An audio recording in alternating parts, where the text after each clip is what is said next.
Mekaten menggah penyerahan tokoh wayang ingkang sampun paripurna. Dumateng ngarsanipun pamirsa sedaya bilih kula ing bilih nderekaken acara ing dadalu punika kathah kakerangan kalepatan. Kula pribadi nyuwun hagunging samudra pangaksama. Cekap semanten wabillahi taufiq wa hidayah. Wassalamualaikum warahmatullahi wabarakatuh. Wedal kula aturaken Ki Dalang Yusuf Ansor sawetahipun. Sumangga.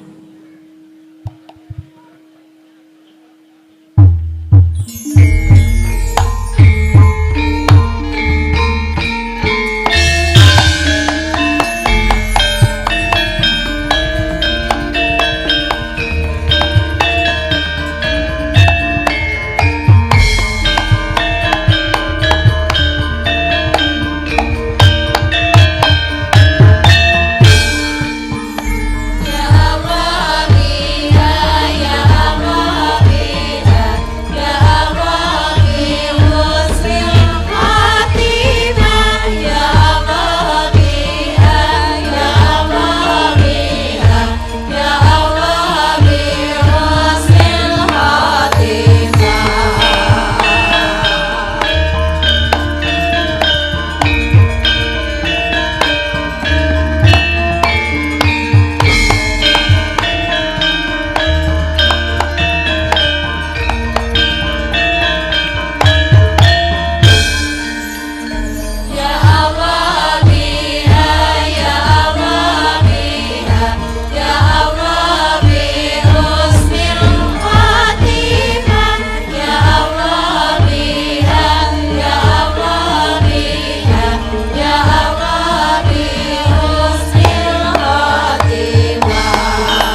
Bismillahirrahmanirrahim.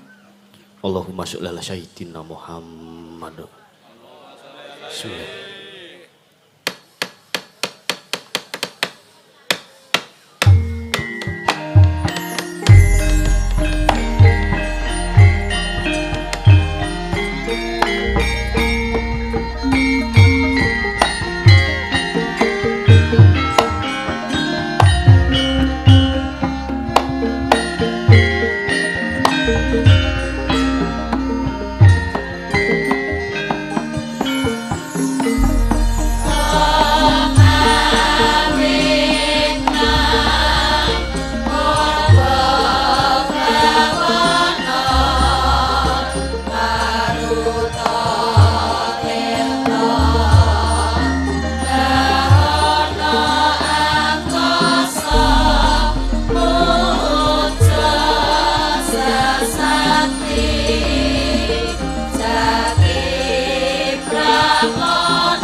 Win sembah ngiring ulun kapurpuri sangamur bengrat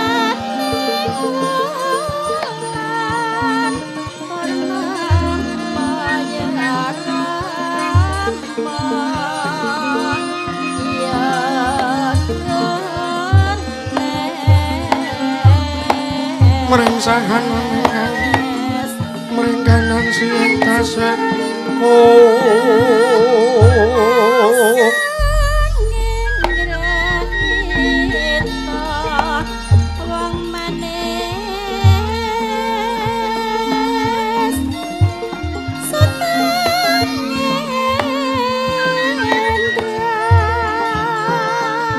mawe buka kang sawegung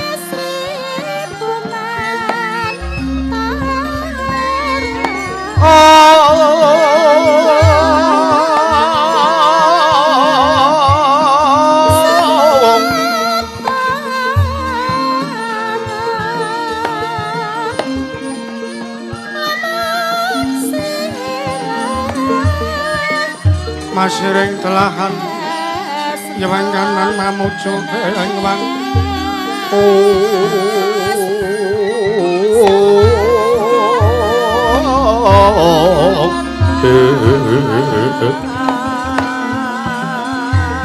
Sering Astina Maha Prabu Duryudana dwarining Sun Werkudara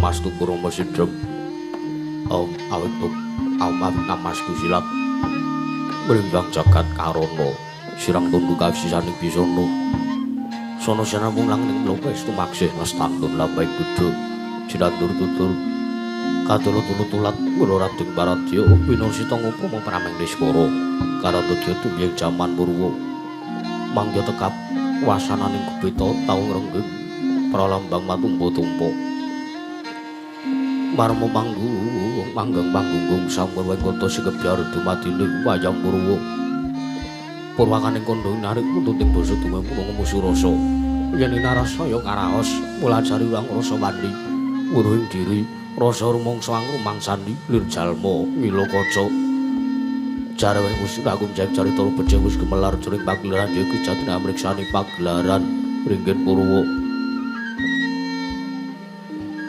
Saya tandur tarum yang kartika wis kenur putra tingkamu sesari ratu anggedri pawon purwateking tuk sino gilur kebanti teman dadi pitanganing dina sasi warsi pintu kang sarta abad tetungkulan mangkar tumangkar sino rambun kaya jawah pating grebyah dadi padhang kutu-kutu walang atoko buron urung yang buron tuya dadi branantan pawicalan padhang penawangan sinari sanggi pangret nawi ingkang ngarsa merbawani jagat mungguing jagat mitanduk munggup-munggup mungguing kalingan mungkir abang perkangah lamun kang saya dilan-dilato bumi saya tangu syukur sang Bang Araka katon semeblak aran gunung abang wis mujenar kabar bawan sinari sang Bang Basanta tanem tu katon ijo royo-royo amangku gunung ingkang biru moyo-moyo pucung gunung kini melan ketanu kasih ring Prabancana lenggat lenggut nganti kaya gunung Makutha Mega tantawis dangu solaing kawula tasih dene warsa angupaya buka garap Tegal sawayi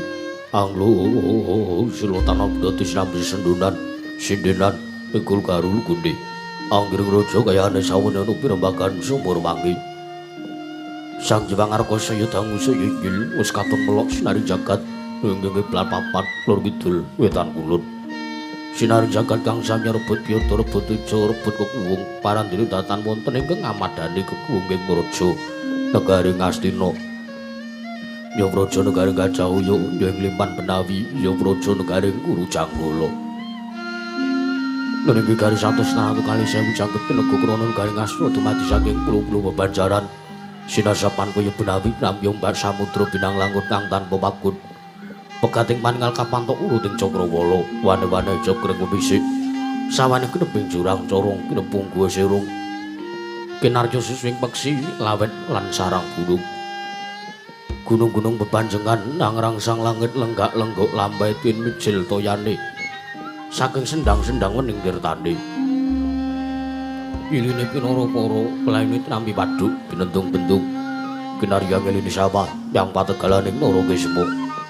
Mokal panguleng tetani bebasan datan ana bumi sajeng ingkang sela. Sada tinanduran kang murakabi tanem tuwa. Ing pasabinan Pandhita Isri yang gelar pasabinan Yaya Rukmi sare kang pinangga Pratiwi.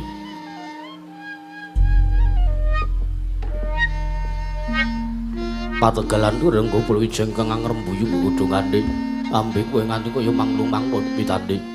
Polo kependhem, polo kesimpar, polo gumantung sadotan kujiwa jinawi, tukulan kang maweh kesarasaning diri. Ingon raja kaya dewen sajaya ngrembug lamun kang aglaring bangunan. Lamun wanci sarap surya samya mulih marang kandhange dewi-dewi. Tatanana carane kandhang gunanjing malang labet lebih saking tindak Durjana Tudi. Samya sayek seka kapti akar luring nusa bangsa tuwin negari Ngastina. Wanaga ngimbangi gunung anggung reksa mreh lestari, runtu murun ratu merah. Parandening mangke negari Ngastina dumadi dumugi wonten dinaning pasewakan. Dasarnya negari kang panjang punjeng pasir pamukura jinawi kembari pakarta tata Turaharja. Dasarnya negara kang gedhe bore padhang Jakati Dur kuse turta adu kuncarane. Turta kasus ing manca praja lah senanta wau. Ingkang asta pusaran ngadil bangsa negari Ngastina. Menanging den ucapna dosa naming Sang Nata dosa 10 nama wis mestani. Jejuluk Sang Nata Prabu Duryudana, ya Sang Nata Prabu Jakapitana, ya Sang Prabu Jayapitana, ya Sang Kurawendra, ya Sang Kurupatri, ya Sang Dastarastratmaja, ya Sang Gendari Suta, ya Sang Tripamangsa. Nalindra gagapit segedhing wong simbar jajal lenggah wonten sak madaning Damparjana semek babut permadani sinasapan lisawangi jebat kesturi Gandari ambabar arum dumugi sanjamining pasewakan. Parandening mangke katingal piswanipun Sang Hyang Anung tetunggiling praja negari Ngastina mewah sanjaning para kadang kang sampun ketinggal sowan anggih menika temrenanira Pepati Pidaleming Plasa Jenar anggih Sang Rekyana Pati Hari Senggundi ya Arya Suman ya Raden Trigantalpati. Parandening mangke mengkeraken lenggahipun nujung negari Ngastina Pandhita Sukalima anggih Sang Tapa Begawan Durna ya Sang Resi Kumbayana ya Sang Baratwaja putra ing atasangin. Datan kantun ugi Sang Begawan Durna mengkeraken lenggahipun Senopati negari Ngastina Nalindring Ngawangga anggih Sang Nerpati Karna Basusena ya Sang Suryatmaja ya Sang Suryaputra.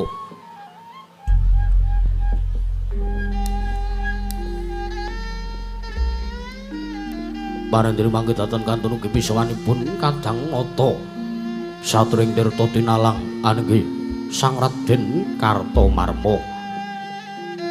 Parandening mangke katingal jejel riyel rapet pepet pipit prasasata tupan denggul datan posela.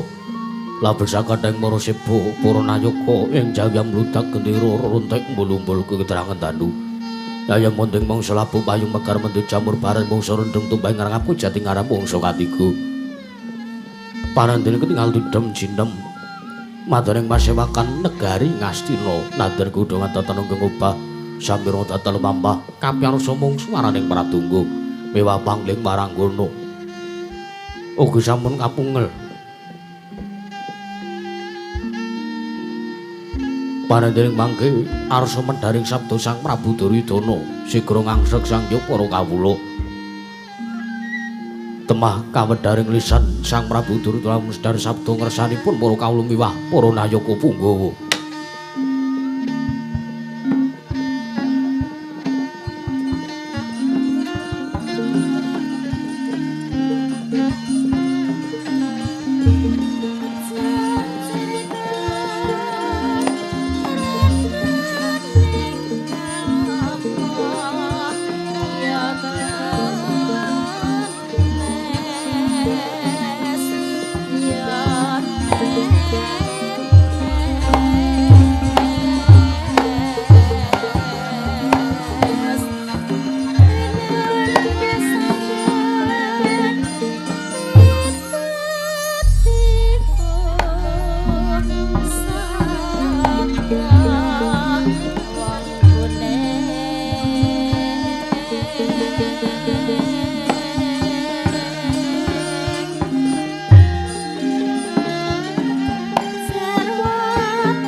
Emas-emas uruping langit.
Sritinon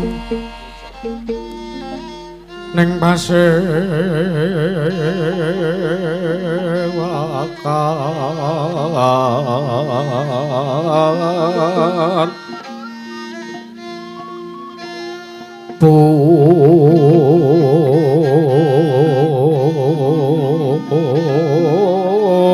busana maneka warna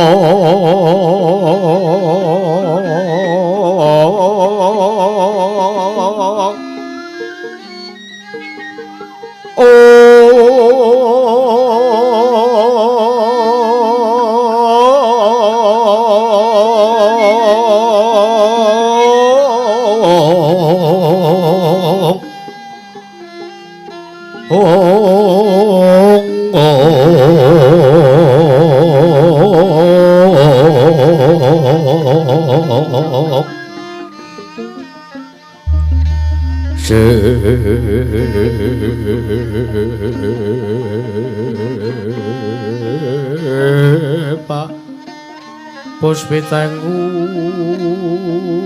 Udyono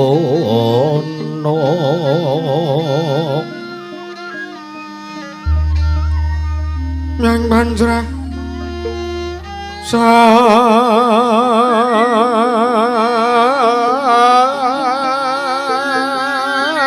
sarwaratma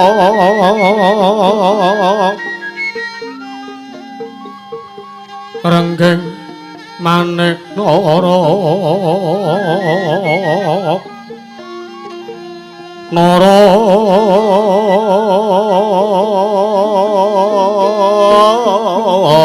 Narawata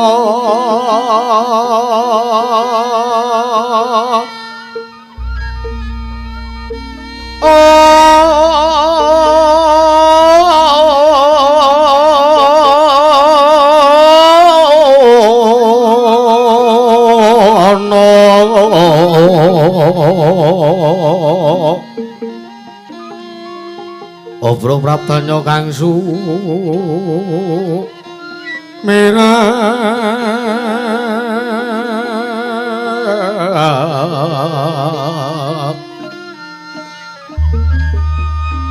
kenyaring teksa leliwaran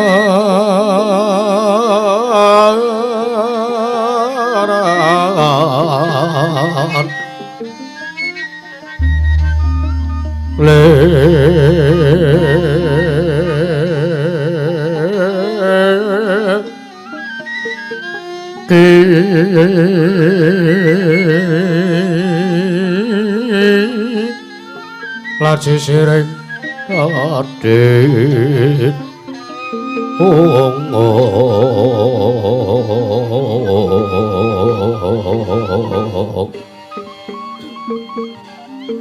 wimbo kekondo amre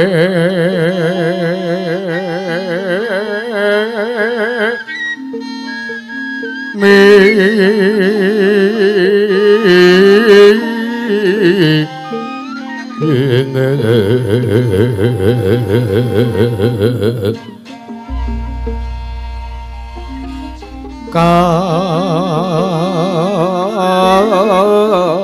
kati upeng ma ruto mando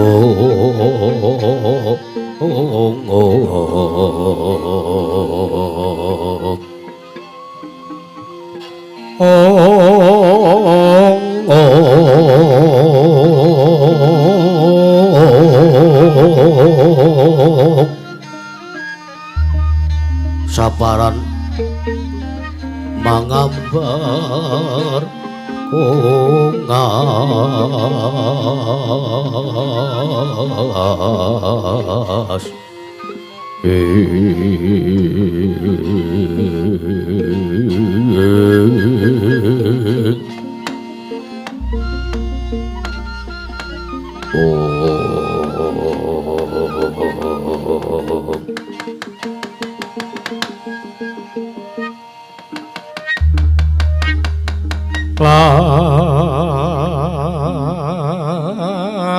lamun sira anggeguru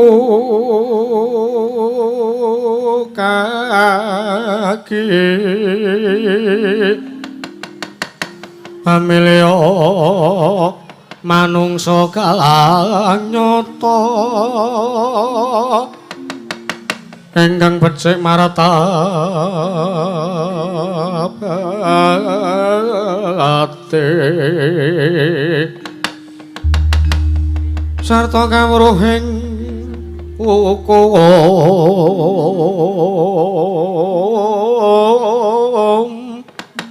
kang ibadah lan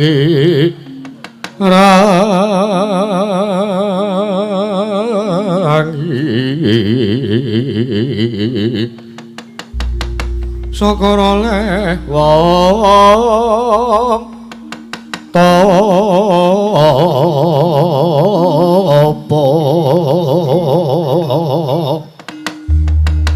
engkang was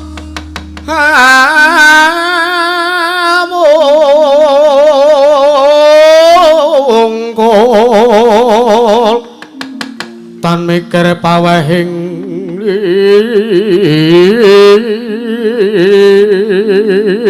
liat iku pantes Guranana kaki sartane kawruhana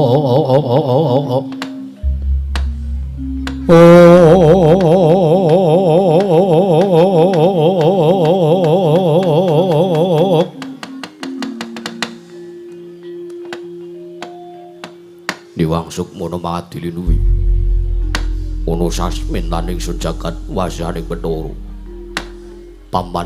paman Pati Arya Sengguni ayo dadiake kaget pengliro si paman Pati Arya Sengguni dere sira ingsun pijana ngarsaning manira paman Pati Arya Sengguni kawula nun inggih anak Prabu sampun kawula tampi timbalan maduka anak Prabu Duryudana ing Astina sowan wonten Datulaya Praja Negari ing Astina nggih ing Jawi sanget damel kewatosing manah Pindoron salombo pinanjering alun-alun kumiter caruk maras penggalipun ingkang bapa ing kepatihan nang sareng kula ngadhep ngarsa paduka anak Prabu Jaka Pitana tebih saking raos kemarasan sinuwun diwaji sesembahan kula pengayoman kula wonten ing Madyapada pramting delahan anak Prabu Jaka Pitana kepareng kula cumadhong dawuh nungsung pawarta nggih anak Prabu kawula nok ninggih Paman Arya iki kadiparan kun sira ingsun percaya menangka dadi batal wakil ingsun Pranata tata rakiteng kaprajan negari Ngastina Marata Tyagi aturna lawan panjenengan ingsun samendang aja nganti kang karempin Paman Pati Arya Sengguni menawi paduka dangu bab tata rakiteng kaprajan wonten praja negari Ngastina saestu sedaya tan badhe anguji wani para kawula samya sayeksaeka kabdi akeh luhuring nusa bangsa tuwin negari ing Ngastina nggih mendhaipun para prajurit inggih boten kendhat anggenya sami tansah gegladen olah kridaning perang sawanci-wanci praja paduka katempa parang muka tartentu boten badhe anggepuk kunca paduka anak Prabu Jaka Pitana ing Ngastina ingkang bapa ing kepatihan remuk kasawurna putung sumangga kabandhemna nggih anak Prabu Jaka Pitana kawula nok ninggih gawe bumbung lan parem penggal ingsun kang dadi aturira Paman Pati Arya Sengguni ora liwat pakaryan ingkang utama tindakna selawasi urip Paman Arya kawula nuwun inggih nggih menapa ingkang sampun paduka dawuhaken tartentu kula mboten badhe suwala nanging dereng lansak sampunipun kepareng kula ngaturaken sembah sungkem mangabekti kula kunjuk saandhap padha paduka anak Prabu Jaka Pitana mugi kunjuk nggih anak Prabu Duryudana sampun kawula tampi dawah sami-sami mboten langkung kasekecan ingkang langkung prayogi lenggah paduka Paman Pati Arya Sengguni wonten praja negari Ngastina Paman Arya kawula nuwun inggih nggih sampun boten kirang prayogi pilenggahipun ingkang bapa sowan wonten Datulaya praja negari Ngastina kawula nok inggih bapa Berbandurna pamaning saka 5 bapa Berbandurna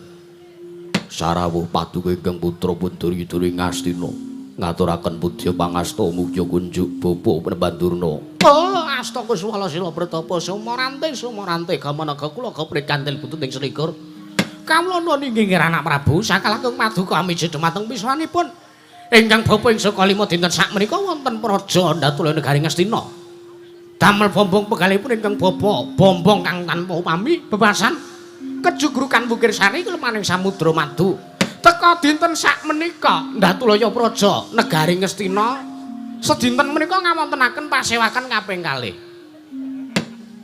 liripun kados pundi jeneng andika paring dawuh kados mekaten nuwun sewu lho nggih kala wau siang paduka ugi sampun ngawontenaken pasewakan la wekdal punika santen menika teka paduka ngami sanjaring para sata Kurawa nayaka punggawa miwah para kawula menika nek mboten negari Ngastina mboten badhe kelampan dasare ratu sugih negara sugih anggaran pirang-pirang ambang anake acara napa kemawon mesti kelakon mekaten Prabu matur sembah nuwun nggih wilujeng piswanipun ingkang bapa mboten manggalangan setunggal punapa pudya pangastawa sampun bapa tampi akarya bombong raos menggalih mboten langkung kula ngaturaken salam taklimipun ingkang bapa mugi tansah kunjuk ngarsa paduka anak Prabu Jaka Pitana anak Prabu Duryudana sampun kawula tampi akarya bumbung raos menggalih mboten langkung kasekecatno lenggah paduka bapa Berbandurna wonten praja negari Ngastina oh sampun mboten kirang prayogi anak Prabu kula nok-non Kakang Prabu Karna Basusena ing Awangga sarawuh paduka Kakang Prabu Karna Basusena Kakang Prabu Suryatmaja wonten praja negari Ngastina ingkang rayi pun Jaka Pitana inggih rayipun Duryudana ngaturaken pudya pangastawa satanipun mugi tansah wilujeng rawuh paduka Kakang Prabu Karna jagat pangestu para ayah para jagat kula nuwun inggih yayi sampun boten ngrang prayogi pilenggahipun ingkang raka dinten sakmenika sowan kula pinantenan kawilujengan karajan sartanipun kasantosan boten manggalangan setunggal punapa pudya pangastawa sampun ingkang raka ing Awangga tampi karya bombong raos menggalih mboten langkung kula ngaturaken salam taklim kula mugi kunjuk ngarsa paduka Yayi Prabu Jaka Pitana Yayi Prabu Kurupati sampun kawula tampi karya bombong raos menggalih Mboten langkung mugi tansah seketsa lenggah paduka Kakang Prabu. Kawula nggih sampun mboten ngirang seketsa Yayi. Apa dene sira Dimas Kartomarmo? Kadangipun Kakanging Tirta Tinalang ing toya tinalang. Padha kanthi raharja sak parab tamu. Nun amit masang Kalimantabi. Dinebinong kula dene dumawing tawang tuwang Koko Prabu. Kepareng paduka miji dumateng pisuwanipun ingkang rayi. Ing toya tinalang pun Kartomarmo dinten sakmenika sowan wonten praja negari Ngastina wilujeng boten manggelangan setunggal punapa kemareng kula ngaturaken sembah sungkem pangabekti kula kunjuk sanda pepudu paduka Kanjeng Sinuwuning Ngastina baunuk-unuk niki yo Dimas Kartomarmo ngaturke bekti kelawan pun Kakang ora liwat pangestunipun Kakang bae Tampanono sira Dimas Kartomarmo ing toya tinalang baunuk-unuk Parang pangestu patuku badhe kula cancang puceng weni dumawing wijang rumeketing perdaya saestu dadosaken cahya nercahya daging rah kayuwanan sinuwun satare padha tatanan barisanipun wadyabala ingkang padha anggantung sibuk aja nganti kang padha saur manuk jenenging Senadyan Bromo sartane babarake wigating pasewakan baunuk-unuk niki Mriki sampun patuku dawuhaken tartemtu kula mboten badhe suwala kula namung saged mangestu padha dawuh paduka Kanjeng Koko Prabu Duryudana Nduk niki. Paman Daryo. Kula wonten dawuh nggih, Bapak Brembandurna. Kula wonten dawuh anak Prabu. Kakang Prabu Karna. Kawula nuwun inggih, Yayi. Ingkang dados sabab sedinten menika kula ngawontenaken pasewakan kaping kalih wonten ing wekdal setunggal dinten menika. Ingkang kala wau siang kula ngawontenaken pasewakan kula ngrembak babakan para Pandhawa ingkang badhe mbentung Kali Serayu. Wekasan badhe dipun wigaraken dening para Sata Kurawa nanging kuciwaning manah kula kuciwa kalian sedaya tandang karyanipun para Sata Kurawa. Boten wonten ingkang saged merantasi pakaryan mriku. Malah sak mriku kula aturi nyawang kawontenan wonten Praja Negari Ngamarta pasabinanipun para kawula sawah pategalan tandurane ngrembaka ijo ruyu-ruyu awit ingkang kula gayuh menika tetanduranipun para Pandhawa menika ludes keles tanpa sisa para Pandhawa boten saged ngraosaken kasil saking bumi negari Ngamarta awit Kali Serayu ingkang dipun bendhuk badhe dipun dadal dening para Sata Kurawa nanging awit kula wau kula sampun dawuh kalian Paman Daryo miwah Pupur Bandura supados jugaraken wigaraken para Pandhawa kenya badhe miwiti alampah tetanden wonten Praja Negari Ngamarta malah mboten kelampahan kula estu sanget-sanget kuciwa nyawa-nyawa jimat sesemban kula nggih nuwun sewu nggih kula kalian para Sata Kurawa kala wau siang menika sampun napa nggih cara-carane nggih sampun mengusahakan ingkang paling sae kagem para Sata Kurawa kagem negari Ngastina utamanipun anak Prabu Duryudana ning kuciwaning manah lah kok Semar ngerti niku lho monggo wau pun ajeng kula dadal sedaya bendungan pun ajeng kula jeboli lah kok Semar ngerti terus ngundang material ya Kang bener kula dhewe ya jengkel karo Semar wong tuwek ra mutar-mutar isane men gawe kisra pendak-pendak Kurawa duwe gawe pendak-pendak Kurawa duwe gegayuhan kepengin gawe cintrakaning para Pandhawa lah kok Semar mesti melu-melu Semar mesti melu-melu terus matur karo Pak sing jenenge Prabu Kresna. Prabu Kresna melu ron rembug saya bubrah negara Ngastina. Kados pundi ngaran anak Prabu? Kula pasewakan ingkang kaping kalih dinten sakmenika wonten Praja Negari Ngastina menika menapa badhe ngrembak babagan patinipun Semar Badranaya utawi anak Prabu Kresna menika menapa badhe dipun bejahi. Sanes mriki ingkang badhe kula rembak. Lho, lajeng menapa?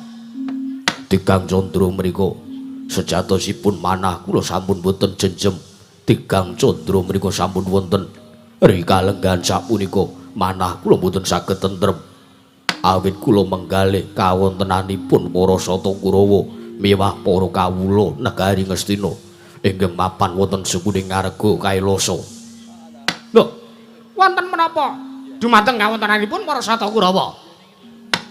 Ingkang jajanipun negari Ngastina dumugi wonten sukuning Arga Kailasa.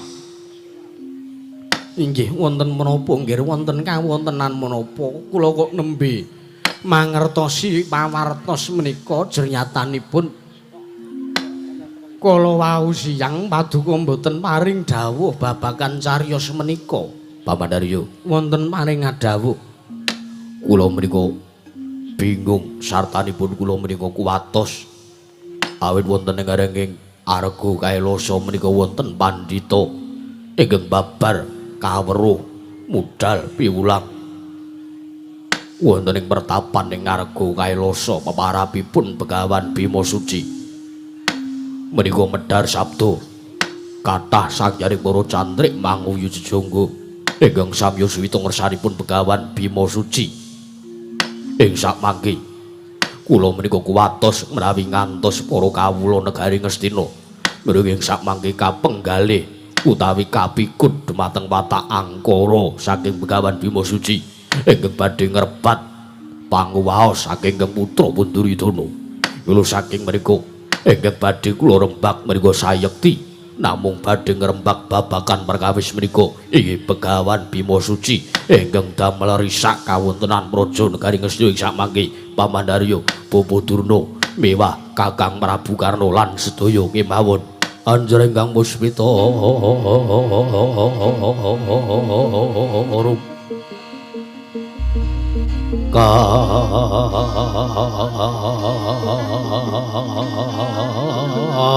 kasilireng samirana mrih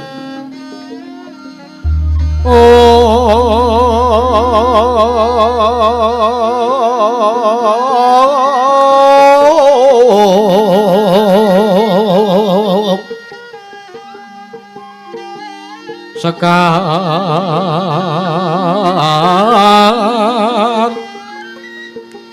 kadung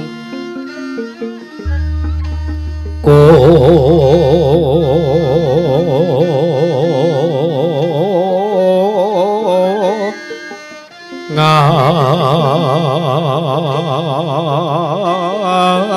kandanyo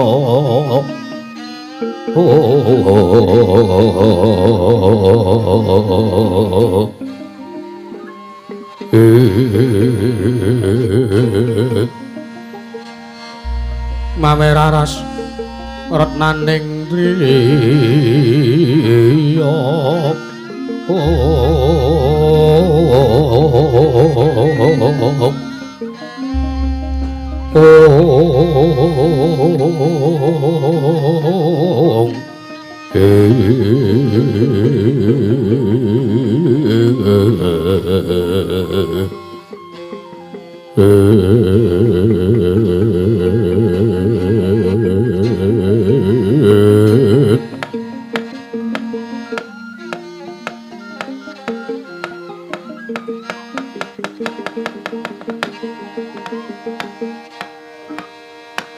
nyawa-nyawa jimat sesembahan kula nggih anak Prabu kaget penggalih kula sareng midhanget pangandikanipun anak Prabu Jaka Pitana. Dek Suni wonten dawuh Kakang.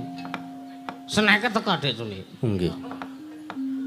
Ning gumun niku kok sing ngeterke kudu sing mau ya. Sing ngeterke pripun? Sing ladi ngono lho maksude. Sing laden kok beda wange. Lah pripun? Bedane napa? Lah nek mengkawan niku piyayine kerudungan niku. Lah kok sakniki kok lanang. Nangih mboten napa-napa wong pakaryane wektune dhewe-dhewe kok Kang. Lah nggih lak kula mboten entuk vitamin. Sampeyan niku kok senengane mengawan ya wis entuk kok ya saiki arep golek eneh. Lah nggih kepeksane ngaten kok. Kalau bisa dua, kenapa harus satu? Ngaten menika nek prinsip kula. Lah pendhita kok pakartine kaya ngono lho sampean iki. Nuwun sewu nggih. Kula kok kaget sareng paduka paring dawuh bilih ingkang madeg Brahmana wonten ing mertapan Arga Kailasa. Inggih ingkang mapan wonten ing sukuning Arga Kailasa menika peparapipun pun Begawan Bima Suci. Nuwun sewu. Kula mboten asing kalian asma Bima menika amit sewu lho nggih menawi kula mestani niki namung pamanggih kula. Menika namung panemunipun ingkang bapa ing kepatihan. Nggih, kados pundi? Ingkang dados pandhita ingkang madeg Brahmana Ngulandara wonten ing pertapan Ngarga Kelasa menika menawi miturut kula menika mboten sanes pun Werkudara. Liripun kados pundi jeng adika paring dawuh kados mekaten. Cobita ingkang nggadahi asma Bima menika namung Werkudara. Lah pandhita menika ngginakaken peparap inggih menika pun Begawan Bima Suci. Menika saged kemawon ingkang dados pandhita wonten ing pertapan Ngarga Kailasa menika ingkang raying Jodipati inggih nunggul pawenang pun Raden Werkudara. Sampeyan aja kemeruh Dipati. Lho, kok sampeyan ngarani nek kula kemeruh lire piye, Kang? Mengke riyen ta? Mengke riyen. Sing nganggo jeneng Bima menika ora Gur Werkudara. Sing duwe jeneng Bima menika ora Gur Werkudara. Nggih lah sinten kemawon? Kathah Bima Paksa, Bima Kurda. Terus Bima sing enten terminal nika. Kakak ngoten nika. Menika kathah sanget dados sing gadahi jeneng Bima menika mboten kan namung Werkudara, ning kathah sanget ning nyatanipun para satru ingkang gadahi asma Bima wekdal sapunika jaman niki mung kantun Werkudara. Lho kirangan mbok menawi anake Werkudara sing jenenge Bima niku dados pendhita sak menika. Wong wingi bar mayang kok. Bima nika nggih, wingi bar mayang dalange loro. Nggih Bima niku kalih setunggal rencange. Wingi nggih bar mucuki. Nalikane teng gondang kala wingi. Napa nggih Kang? Nggih, leres. Dados nuwun sewu Dipati sampeyan kok sampun ngantos kok nggadahi pamanggih kados mekaten janyatanipun ingkang kagungan asma Bima menika mboten namung Werkudara ning kathah sanget. Kathah sing gadahi jeneng Bima menika kathah sanget. Ora Gur Werkudara. Wong-wong sadurunge Werkudara ya do duwe jeneng Bima. Kathah. Contonipun nggih menika kula Bima Kurda. Ngoten menika kathah sanget. Kula lali kok nggih enten catetane, enten catetan. Nek jenengan kepengin kula medharake niku mang nanggap. Oh. Lah ya entuk-entukane promosi. Lho, urip menika sing digoleki sanes dhuwit lan apa? Nggih, leres. Langgih, leres Dipati, leres. Kula saking menika nuwun sewu Anak Prabu Paduka sampun wasku watos.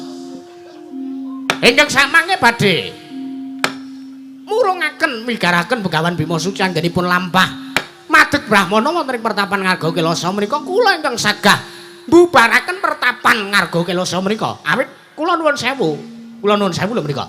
Menawi ngantos tandang gawenipun metode pembelajaranipun Begawan Bima Suci menika sae.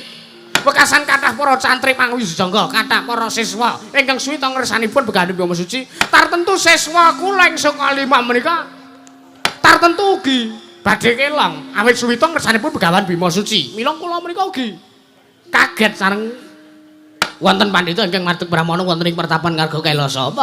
Kula mboten trima, nggih kula mboten trima. Menika mateni pasaran. Mekaten nggih. Menika saingan kula, menika dadipun tigas, menika dadipun wurungaken anggenipun madeg Brahmana wonten ing pertapan Ngarga Kelasa kedah mbibaraken sunalanipun utawi pawiyatanipun.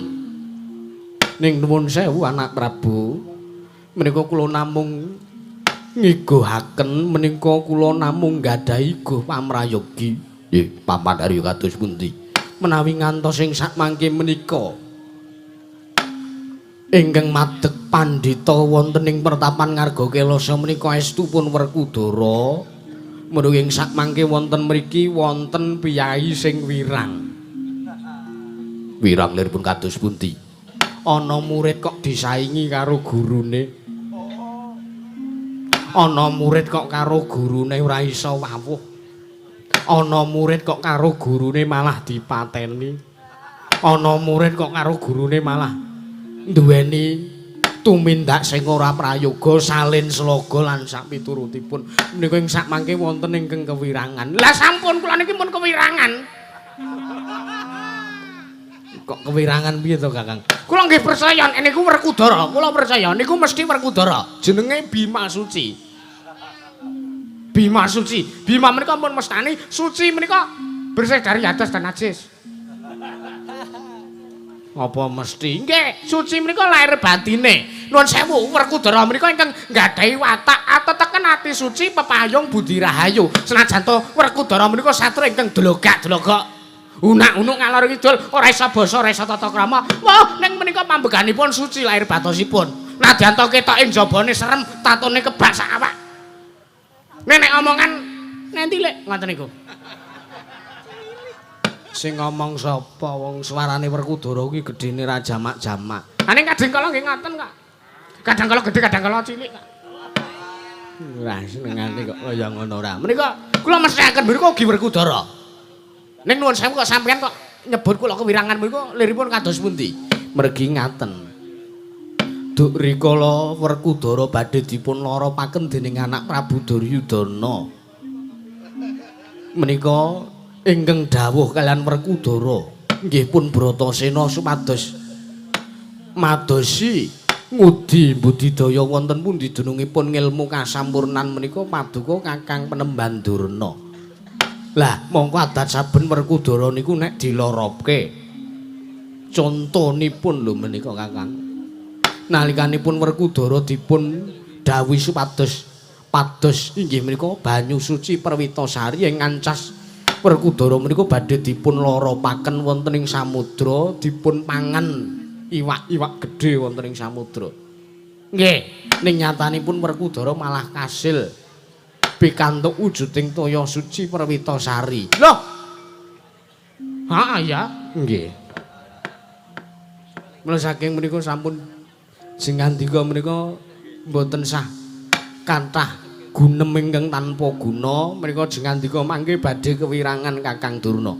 Menika anak Prabu monggo kula aturi menggalih menawi ngantos estu ingkang dados pandhita resi Ngulandara wonten ing pertapan ngarga Kailasa wonten ereng-ereng ngarga Kailasa menika estu ingkang rayipun Werkudara. Monggo kula aturi menggalih menapa jengandika badhe tegel nyawang ningali nyumurupi kawontenanipun para kawula ingkang badhe sengsara kasengsaran awit pakartinipun Werkudara anak Prabu.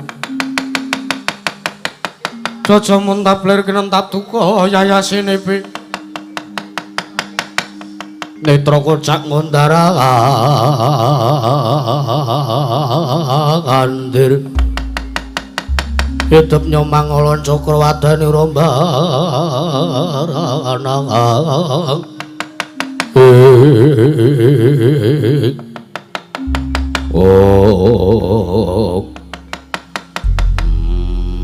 jagat dewa Bathara Paman Darya wonten maring dawuh boten kinten babar pisan ingkang dados pandhita resi Ngulandara wonten ing pertapan narga Kailasa menika kadhi kula dhewe ing Jodipati boten pantes satanipun boten trep menawi ngantos adi karo kakang niku duweni pakarti sing kaya ngono ngorek-orek marang pasuryane wong tuwa ngorek-orek marang pasuryane Nalendra Ngastina Prabu Duryudana.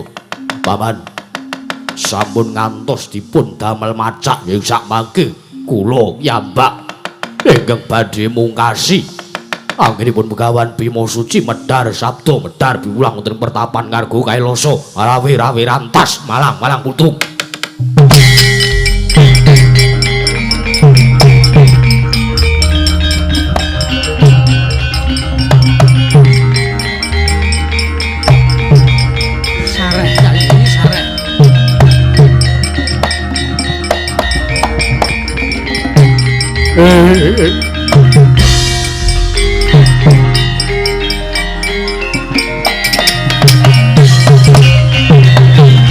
Nyai Prabu Jaka Pitana kula aturi sareh paduka kedah nglenggahi bawa leksana minangka Nalendra wonten Praja Negari Ngastina. Nanging Kakang Prabu kula menika kuciwa sakit manah kula ngatasipun kula menika kadang merdhanipun Werkudara. Teka Werkudara menika gadhahi pambegan ingkang kados mekaten. Mangke rumiyin to. Mangke rumiyin babagan Begawan Bima Suci ingkang madeg Brahmana wonten ing mertapan ngarga Kelasa menika namung peparapipun Bima Suci, namung asmanipun Bima Suci. Ning menapa jeneng ngandika Yayi Prabu Jaka Pitana menika sampun sumerep piyambak. Menapa jeneng ngandika anak Yayi Prabu Jaka Pitana menika sampun nyataken piyambak bilih ingkang dados pandhita wonten ing pertapan ngarga Kelasa menika ingkang rayipun Werkudara. Menapa jeneng ngandika sampun priksa piyambak.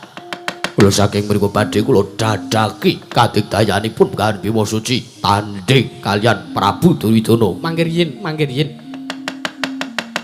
Sampun kados nggadhahi pakarti ingkang keladuk mani kirang deduga liripun kedah dipun gelar, kedah dipun gulung. Awit nuwun sewu lho Yayi, awit nuwun sewu menawi estu menika ingkang madeg pandhita wonten ing pertapan ngarga Kelasa menika ingkang rayipun Werkudara. Kamangka syaratipun ingkang badhe medhar sabda pangandika madeg Brahmana Wulandara nilar dhumateng jiwa kasatriyanipun menika satra ingkang kedah sampun kedunungan ngelmu kasampurnan. Kamangka kula nuwun sewu ngelmu kasampurnan ingkang dipun gadhahi dening pun Werkudara menika rikala semanten dipun dawuhi dening Bapa Penemban Durna supados Werkudara utawi pun Bratasena madosi dunungipun ngilmu kasampurnan menika kula wau. Mila wontenipun Werkudara utawi Bratasena madeg Brahmana wonten ing pertapan ngarga Kelasa menika ugi saking Begawan Durna awit Bapa Penemban Durna menika gurunipun Bratasena. Bratasena menika muridipun Bapa Penemban Durna ing Sukalima. Mila ingkang kedah mungkasi ugi Bapa Penemban Durna lho Yayi.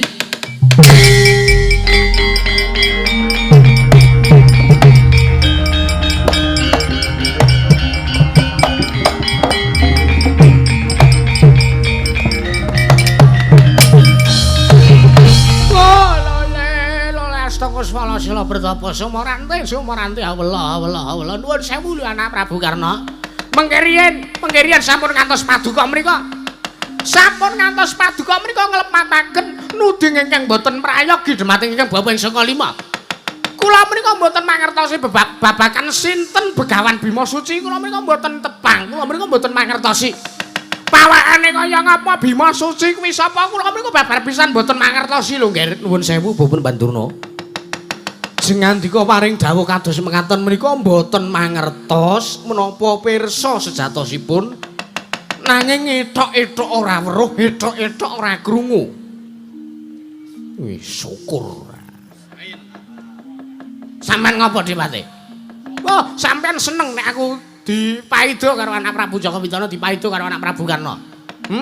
Sampeyan seneng, ora trima. Ayo saiki padha lanange. Durna karo Sengkuni senggel karo aku. Sampeyan ki didangu anak Prabu Karna kok malah sampun ngantos minsra-minsri wola-wali pangandika paduka Bapak Durna. Sakmenika jengandika kedah ngedalaken tanggung jawab, kedah ngetingalaken tanggel jawab paduka ingkang sampun damel Werkudara nggadahi ngilmu kasampurnan pekasan Werkudara ingkang badhe ngosak asik kawonten Raja Negari Ngastina. Madeg Brahmana wonten ing pertapan ngarga Kelasa jengandika kedah mungkasi Bapa Mban. Kagyatri sang kapirang ngurinanggul kinempit kempit dosang retaning bawana.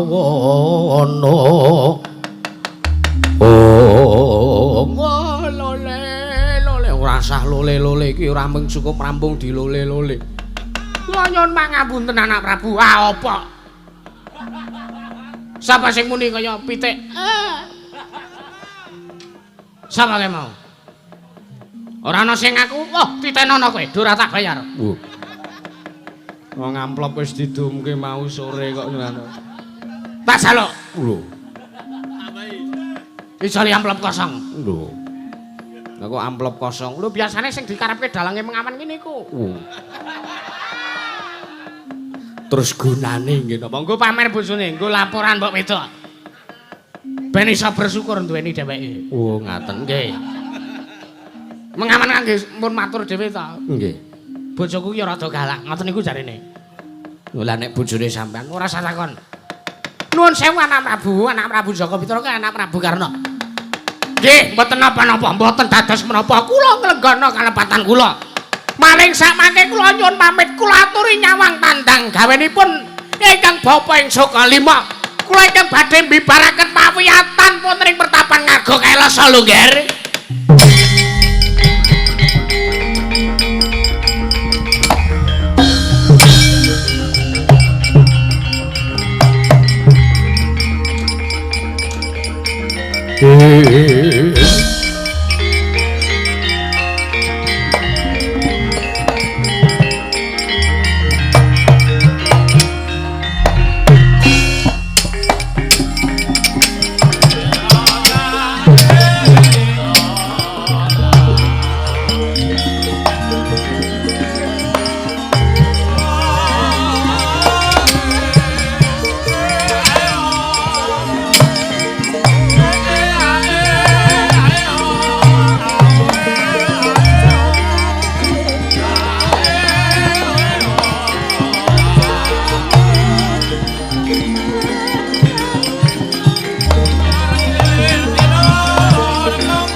Sringastina Maha Prabu Duryudana Maha Prabu Duryudana duari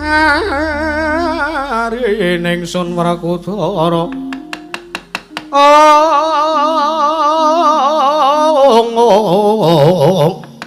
kalau nang andika den kapareng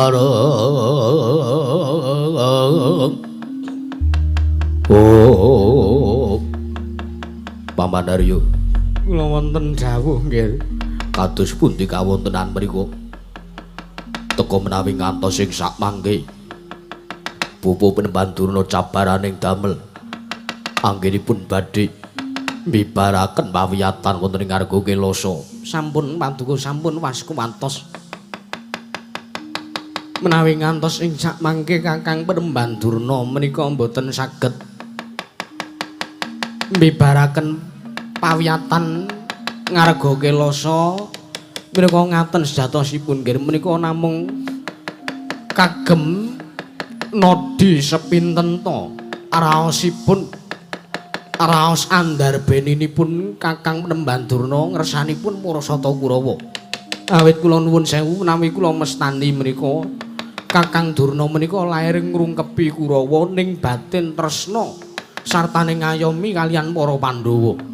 Kersanipun Paman Daryo kados pundi? Sampun to. Kula ugi sampun pikantuk sawunging sakmangke badhe sampun sagah mbibaraken pawiyatan Ngarga Kailasa. Menengaken kula aturi katimbalana sawanipun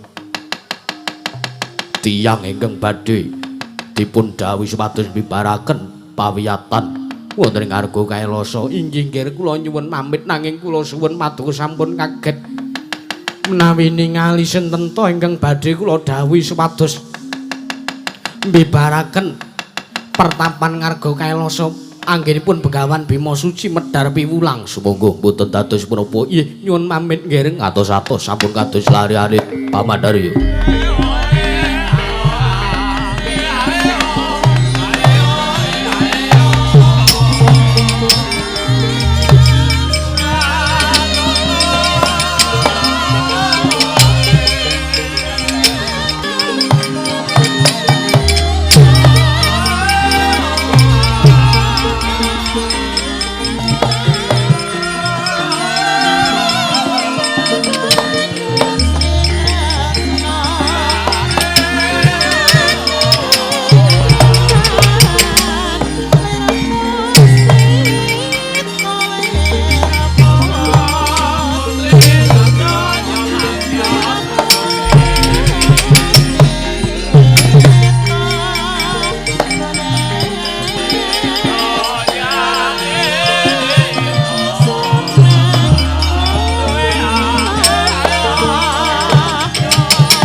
Kula nuwun jiwa.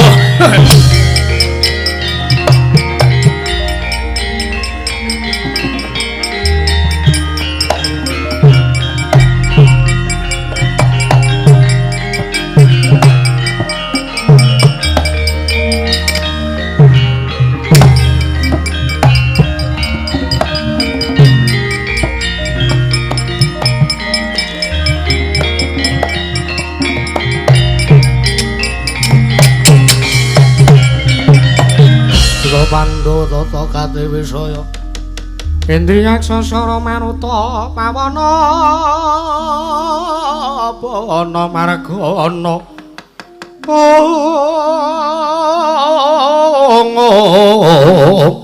Samirana lan marayang wisikan magulingan lima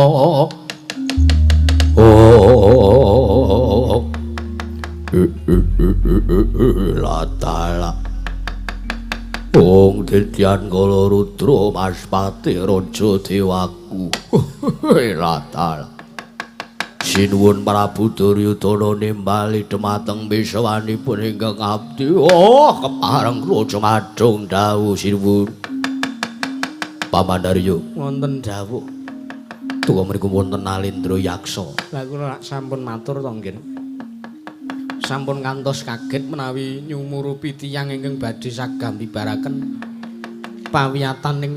pawiyatanipun Begawan Bima Suci. Nggih. Monggo kadangu anak Prabu. Nggih. Kisanak sira kuwi Nalendra Yaksa saka negara ngendi lan sapa jejuluk sira? Wah, tala. Menawi paduka dangu dumateng kawula mobil ingkang sudi mestani dhateng kawula ampun tanpa warni.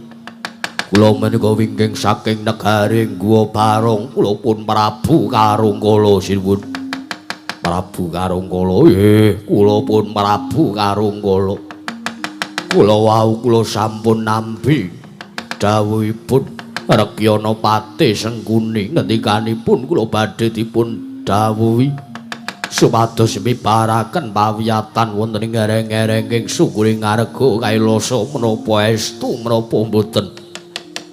Prabu Karungkala wonten paring adhawuh yektine pancen kuwi sing tak jangkah merga aku ora seneng anane Begawan Bima Suci ana ing pertapan ngarga kailasa gawe rusake para kawula negara Ngastina lan ngembet marang kananing praja negara Ngastina utamane Nalendra Ngastina Prabu Duryudana kepareng paduka kados pundi sinuwun kula kang saka kowe aja wigih ringa-ringa bubarna pawiyatane Begawan Bima Suci aja nganti kang jijir malah yen perlu gawe nensungsang bawana balik anan pertapan ngarga kailasa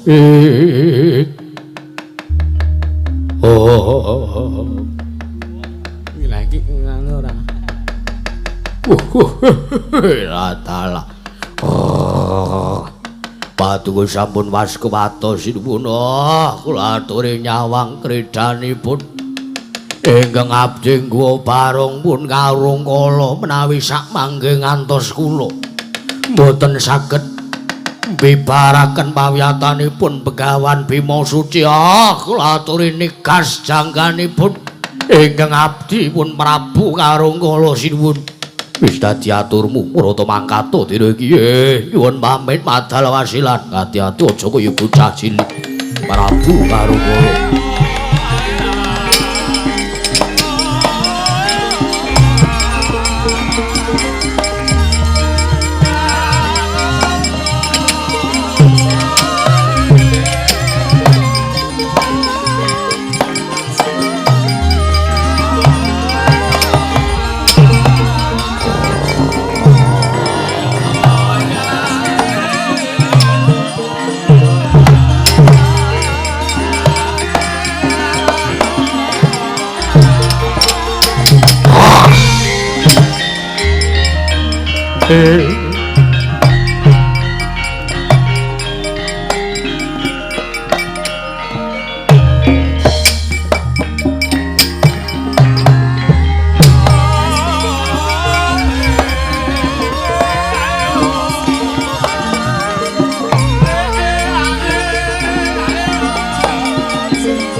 Pamandarya wonten maring adhawuh nggih. babakan Prabu karo ingkang Karungkala ingkang sagah mbebaraken pertapanipun Begawan Bima Suci. Sakmenika kula pasrahaken dhumateng Paduka Pamandarya. Inggih. Sampun waskumatos kula ingkang badhe ngawat-awati Prabu Karungkala saking katebian. Tartentu ing sakmangke Prabu Karungkala ugi sampun ngepyakaken barisaning para wadyabala saking negaranipun nggih. Nggih. Nanging Pamandarya Kula wonten dawuh babakan Pupu Prembandurna ingkang samangke ugi sagah badhe mbibaraken pawiyatanipun Begawan Bima Suci menika dipun dindingi ingkang langkung permati awit kula kuwatos menawi ngantos ing sakmangke Pupu Prembandurna menika kesluru minggo dalan minggo saking niat atur ingkang dipun ngendikaken wonten Prajanegari Ngastina kepareng paduka. Kula aturi ngepyaken barisaning para sata Kurawa dipun bidhalaken supados julung tungkul utawi ing sakmangke supados dados syarat sarana ngawat-awati Pupu Prembandurna sampun kantos Pupu Prembandurna gadhahi pakarti ingkang minggu saking niat wonten ing kala wau ngajeng. Inggih, inggih, ngestaken dawuh nggih. Lajeng Kakang Prabu Karna, Nggih, kula wonten maring adhawuh Yayi. kula suwun paduka tansah ngambing-ambingi dhumateng kawontenanipun ingkang rayipun Kurupati inggih ingkang rayipun Duryudana. Sampun waskumatos babagan kawontenan menika tartentu kula mboten badhe suwala Yayi sartanipun tartentu kula mboten badhe selak. Kula ingkang sagah anjagi kawontenan katon teman wonten Prajanegari Ngastina Yayi. Nggih, matur sembah nuwun. Kadangipun Kakang Dimas Kartomarmo wonten balengking adhawuh sinuwun. Gandeng Puspurna jecibaning pasewakan Marata Dyagi Bubara kang padha sibuk jenenge Sunarsa Kundur Kedaton. Paunduk-unduk niki kepareng kula nyuwun pamit matur pasilan sing ati-ati aja koyo bocah cilik kaya wis ora ana dawuh maneh Dimas Kartomarmo. Purna katine mananggilan Arsang Nata Kundur Kedaton saking dampar kesana kinapit gambaran gading kadharaken sang jaring perumban jadi manggu ketanggung Joko paloro-loro ingkang samya ngambil upacara keprabon kawisna saking Mandrawa tindaknya sang Sri Narata lamun katuna saking Mandrawa ketinggal ubayane.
Aja